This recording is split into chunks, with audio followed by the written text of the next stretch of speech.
Hey guys, here today with another Shirogorov knife video. Today we have in front of us a F3R. Now the F3 of course is the liner lock variant of the F95.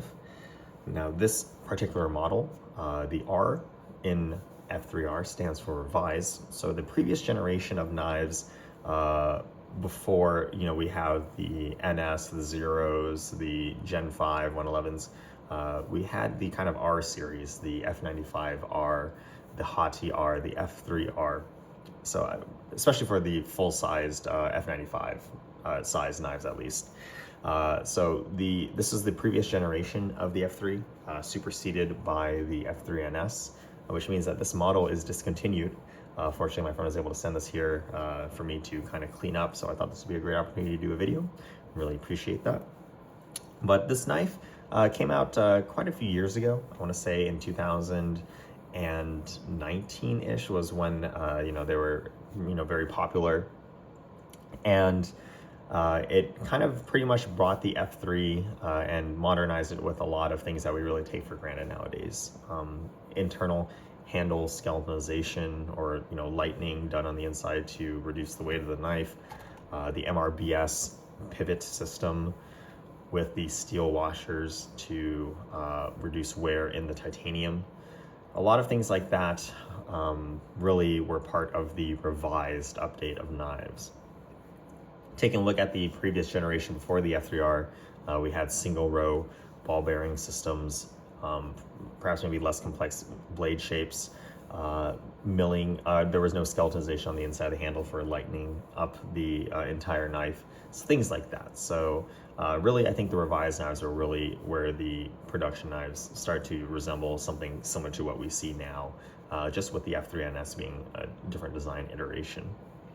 But anyways, let's go ahead and talk about the specs of the knife here a little bit. Really not too much to talk about size-wise. Of course, compared to other F95 size knives, it's pretty much the exact same profile here.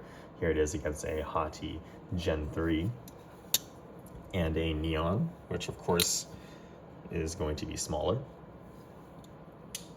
Taking a look at the weight, however, I'm very curious to see here, since I know that the F3NS is around 4.5, 4.6 ounces.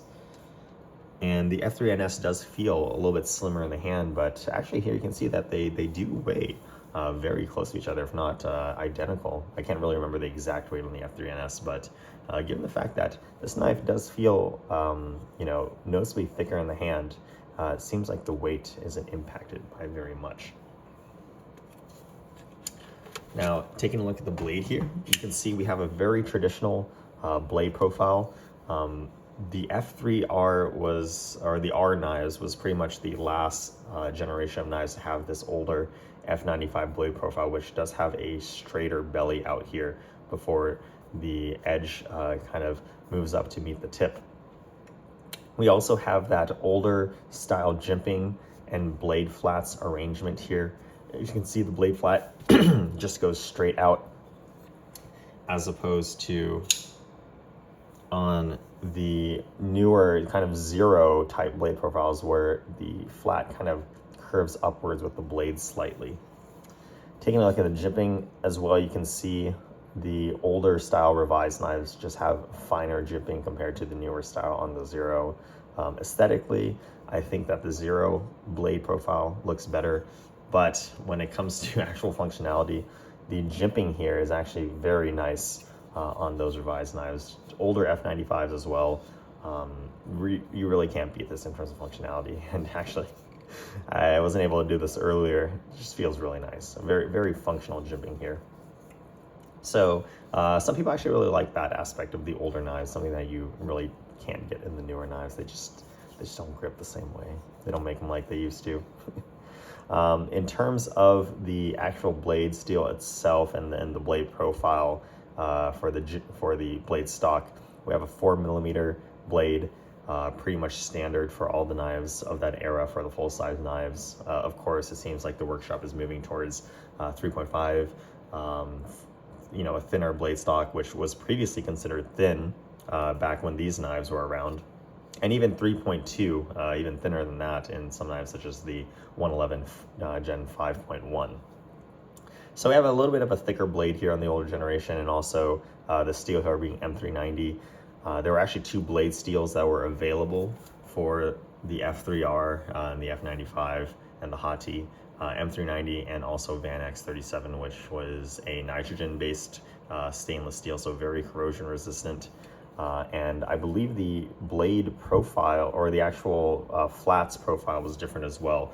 The M390 knives just had this normal blade flat here, while the ones with Van X37, I believe, actually had an extra cut as well, which was just something nice, an extra bonus, especially since in terms of raw performance, besides the corrosion resistance, I think the M390 has much better edge retention, and I believe toughness as well. Don't quote me on that. So having that kind of extra cut was really nice and a distinguishing feature on those Van X37 knives. Now, moving back to the handle here, you can see that we have this weave carbon fiber with this kind of more vertical milling pattern here. Not quite much finer than seashell, and also not in the same range, different than the Hati wave pattern as well. But the handle is textured, and it's something that you can definitely feel. And it does have a very nice, fine, refined look to it. Nothing really too bold compared to the Hati wave, for example.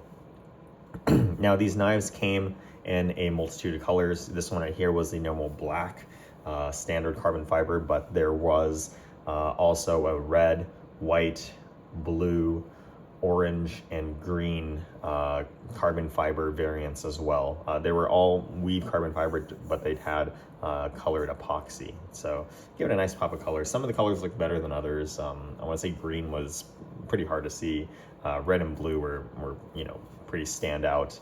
But of course, if you liked a certain color, it's really nice that you have those options as well. Now, the actual handles themselves are 3D contoured, as you would expect. So that was another reason why people really liked the F3R or just the F3 in general over the F95, which still has 2-dimensional flat milled titanium handles.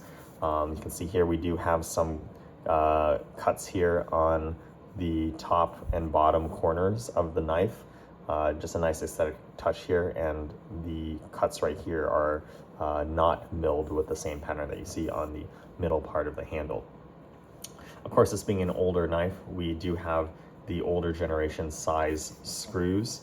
Looking at that compared to the newer screws, you can see that the pivot screw was smaller and the rear body screw was larger in diameter. Of course, they still use the same bits though, so if you have tools that you use to disassemble your newer generation knives, of course they will work on the older generation as well. Taking a look at the back side here, you can see that the clip, this is a very interesting clip profile for the F3R, since this kind of topped curved here was unique, at least in this production model. Actually, if we take a look here at this custom Hati, you can see we have a very similar clip going on that's curved at the top with this profile here. This one is blind screwed, but again, very similar clip profile to a custom knife here, and something that was different than the F95s as well.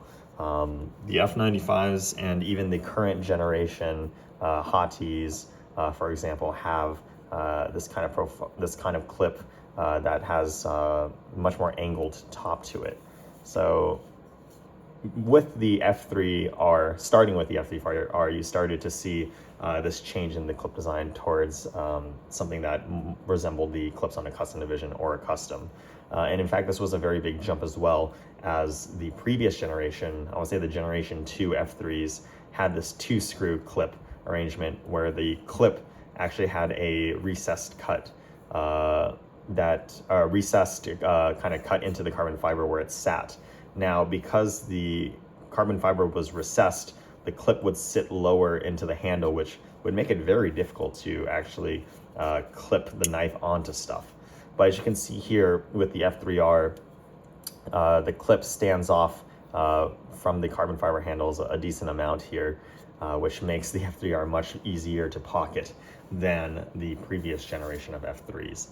Of course, this is all pretty much from historical context, since the newer F3NS has this style clip as well. It doesn't have this problem, but back when this knife was first released, it was a really big deal for fans of the F3, since the previous generation, the clip was really something that was really not that great when it came to the F3 design. So it was nice to see that fixed with the revised model. Now, of course, like all the other F3s, we have a back spacer here as well, something that you see on the F3s and the hotties. The F95 was really the only one that had a back spacer. And lastly, taking a look at the inside here, you can see that revised milling pattern. Really hasn't changed too much when you take a look at newer generation knives.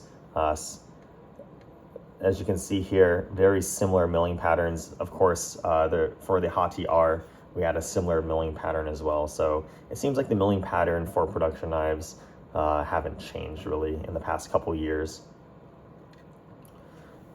Now, this knife does have MRBS, of course, as I had explained earlier. That was really one of the big features of the more premium production knives, the revised knives here, was that MRBS bearing system, as opposed to the single row ball bearing system and the steel washer underlays that help prevent the ball bearings from wearing into the titanium. Taking a look at the previous generation of F3s with the single row ball bearings, rolling directly on the titanium. Of course, after some point, the titanium would work harden, but there would be some knives where if you're not careful and you are over tightening your pivot, you might gouge the material, the titanium underneath. So that of course is a welcome upgrade, and those two upgrades we're still seeing in the current iteration of the F3 with the F3NS. So that's pretty much it for this model. I didn't think I was actually able to talk about it for this long. A lot of it was really kind of just explaining in context of what had changed since the generation 2 F3 and the F3s before that. But really, I really wish I had an F3NS to kind of show how the knife has progressed to its current iteration. But again, with this knife here, and thanks to my friend, I thought it'd be really cool to kind of have a little blast from the past, if you want to call it that. I hope you guys enjoyed this video, and I'll see you guys next time. Have a great day.